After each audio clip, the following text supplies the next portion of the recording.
Another day, another basketball stories na naman ang pagkukwentuhan natin. At ngayon nga ay pag-uusapan natin kung ano nga bang nangyari ngayon kay CONCACAF at ang balitang magtatanggal na nga daw po agad ang Golden State Warriors.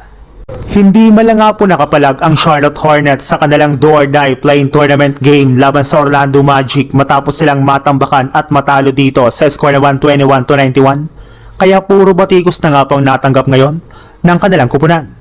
At isa nga po sa mga sinisisi sa kanilang pagkatalo ay ang kanilang rookie na si CONCACAF na nakapagtala lamang nga po ng 11 points sa kanyang 3 out of 10 shooting sa field goal at 1 out of 6 shooting naman sa 3-point line, kasama pa dyan ang kanyang minus 26 pagdating sa efficiency ratings. Yes, hindi nga po nagiging maganda ang opensa at depensa ng Hornets sa tuwing nasa loob siya ng court. Malayong-malayo nga po ang kanyang ipinapakitang performance ngayon sa playing tournament kumpara sa kanyang ginawa sa regular season, kaya marami na nga po nagtatanong ano nga bang nangyari ngayon kay CONCACAF.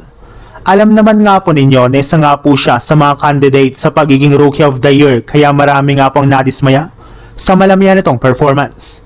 Pero ayon na rin naman nga po sa ilang mga analyst, hindi rin naman nga po sila nagulat bakit bigla na lang bumagsak ang kanyang laro, since hindi pa rin nga po talaga ito sanay sa tunay na pisikalidad ng NBA pagdating sa postseason. Nabigla nga po ito sa depensa sa kanya ng kanilang mga kalabang team na siyang rason ng pag-struggle nito.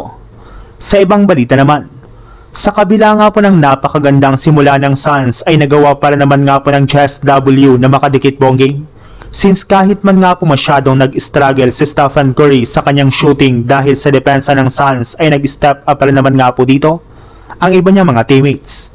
Sa katunayan, sinubukan nga po sana ng Jazz W na magkaroon ng run pagdating ng fourth quarter sa pagiging agresibo na ni Stephen Curry pagdating sa scoring at shooting. Ngunit lahat rin naman nga po ng kanilang mga ginagawang tira ay sinasagot parati ng Suns, especially nila Devin Booker at Jalen Green na unfazed sa pressure na ginagawa ng Golden State Warriors. At dahil nga po sa napakasolidong composure ng Suns sa clutch time ay nagawa nga po nilang matalo ang Jazz W sa kanilang do-or-die game. Kaya sila nga pong aabante sa first round ng playoffs para kalabanin ang OKC Thunder, habang ang Jazz W naman ay tuluyan na nga pong mai-eliminate ngayong season. At dahil nga po sa nangyaring ito sa Warriors ay inaasahan nga po na magtatanggal na ng mga coaches at players ngayon ang kanilang team, at posible nga po nila itong simulan kay Coach Steve Kerr na wala na nga pong kontrata ngayon sa kanilang kupunan.